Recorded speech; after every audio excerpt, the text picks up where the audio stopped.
Welcome to the Talkin VAWLS Network. My name is Boogie Bentley, and I went to bed early last night, got some good sleep, woke up to some potentially huge news. All the talk over the last few days has been about five-star quarterback Nico Iamaleava,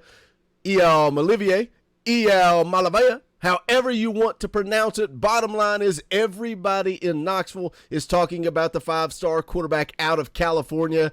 It is all but confirmed. Let's read between the lines. Let's put it all together. Is Nico officially heading to Rocky Top? We're going to take a look at an article and discuss it, but as always, do me a favor. Make sure you go ahead and smash that like button just below the video. It's quick, it's free, it's easy.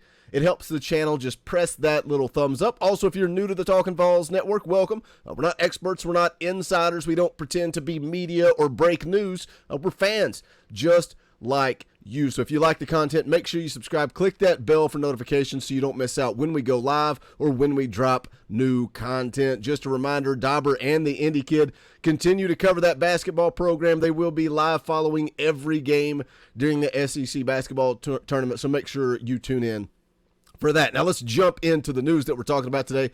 This is an article that dropped from The Athletic last night, and we're going to break this down. We're going to read between the lines, and I think before we get through this, before we get done with this little bit of an article, I think we're going to be able to piece it together and confirm that Nico is on his way to Tennessee. The article here says five-star recruit in the class of 2023 signs agreement with collective that could pay him more than $8 million. Now, a lot of people may start to speculate and say, well, that could be Arch Manning. It could be this person. It could be that person. We're going to go through the article. We're going to read between the lines. But first and foremost, college football has forever changed. If you're talking about a player that could potentially be making more than some of your guys that are in the NFL. But let's go down here. Again, this is theathletic.com. It is a pay site, so you're only able to see part of the article, but it's enough. It is enough, I think, for us to piece this together. The article says here, on Friday, a five-star recruit in the class of 2023 signed an agreement with the school's NIL collective that could pay him more than $8 million by the end of his junior year of college. The Athletic has learned. It says he'll be paid $350,000 almost immediately, followed by monthly payments escalating to more than $2 million per year once he begins his college career, in exchange for making public appearances and taking part in social media promotions and other NIL activities on behalf of the collective or a third party. So let's start there. When we start to piece this together and we see that he is going to be paid almost $350,000 immediately, what you first learn from that is that he is somewhere in California. Arch Manning is in Louisiana. He cannot accept an NIL deal as of now. So when you scroll through the top recruits in the class of 23, according to 24/7, and you start looking, who could it potentially be? Well, when you look at the top quarterbacks, you see that Arch Manning is up there. Nico is ranked third, according to 24/7 Sports. You've also got Malachi Nelson, who is in the state of California. Could he potentially be signing this huge deal? Well, he is already committed to USC. Now, does USC have that kind of money? And a lot of people may say, Boogie, NIL at Tennessee is dead. It's awful. We're behind. We're nowhere near where we want to be. A lot of people also ask me, Boogie, why do you listen to everything that Jason Swain says, everything that the guys at VolQuest say? Because I've been following Tennessee football for a long time, and you start to learn, you start to realize where you can get the truth.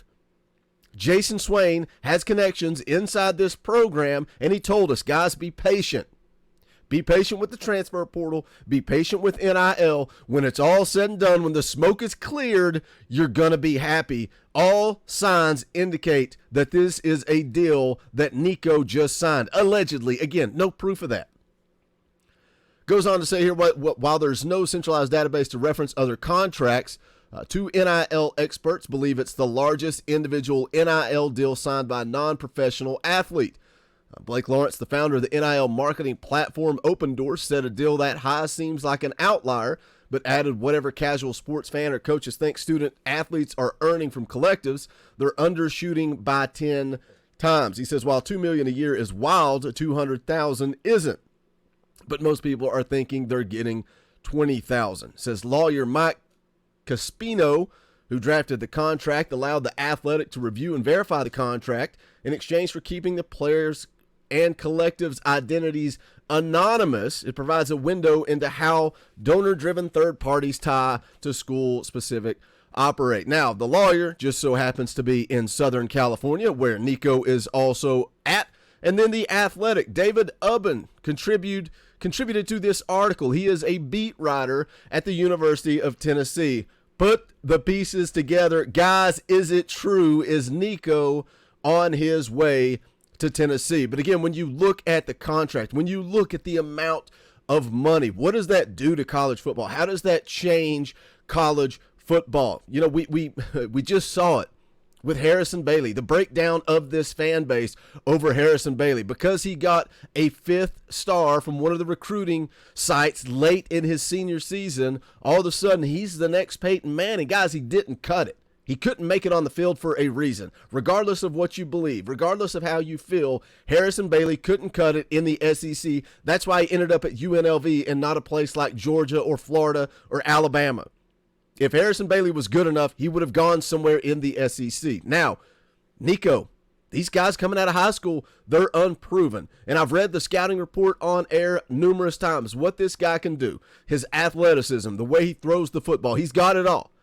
But how does that work out? How does that transition into the college game? How does it work when you've got a kid that's making more than $8 million by the end of his junior year and he's getting beat out by Taven Jackson, who's probably also making money? At the end of the day, it's not our money. We just want Tennessee to win, and I think this is getting us going in the right direction. But when I look at what it does for college football, what does this mean for this, not just Tennessee, but college football in general as we move forward through this new age of NIL deals? But there it is again, the timing of this coming out after the trip, after everything went great. Tennessee went all in on Nico. They gave him the weekend experience of a lifetime. I don't think you could have asked for a better visit. When it comes down to it, he fits in this offense. He likes the university. He likes what he can do with Josh Heupel, but at the end of the day, none of that matters. Is this article talking about Spire Sports Group stepping up and delivering and knocking it out of the park, hitting a home run? Nico's supposed to be back on campus in Knoxville in April. Does he wait that long, or does he go ahead and make it official? He was supposed to be visiting Georgia. That trip got canceled, potentially rescheduled, but he also wants to visit a couple of other schools. How's that going to look? What's this look like as far as a commitment time frame? We'll continue to keep you updated, but as always, hit that comment section. A lot to unpack here. A lot to unpack. Let me know your thoughts. That this has to be Nico, right? Right, guys? I'm not crazy. It's 7:30 in the morning and I'm screaming at my laptop, but I'm not crazy. It's got to be Nico. But also, what does NIL do to this football program, to the college football in general moving forward? If you have not done so yet, do me a favor, hit that thumbs up on the way out the door. Also, you can check out the official merchandise of the Talkin VAWLS Network. Go to bonfire.com/store/TalkinVAWLS. Tons of different designs. Any and all support greatly appreciated. I thank you guys. Continue to carry this show, carry this channel. We appreciate the support. But again, bonfire.com/store/TalkinVAWLS. That's going to wrap it up for this video. Don't forget to join Dauber and the Indy Kid as they continue to cover the basketball team throughout the SEC tournament and even going into March Madness. No baseball stream this weekend. Hopefully we're going to see Tennessee's basketball program playing on Sunday. That's why we kind of scheduled it that way. And then also Tuesday nights, 6:30 p.m., I will be live playing NCAA 13 and talking a little college football with you guys. Continuing to break down the roster, spring preview 2022. More content coming your way. Appreciate you guys tuning in. Hit that thumbs up. Don't miss when we drop a video. This is the Talkin VAWLS Network. My name is Boogie Bentley. Go Big Orange.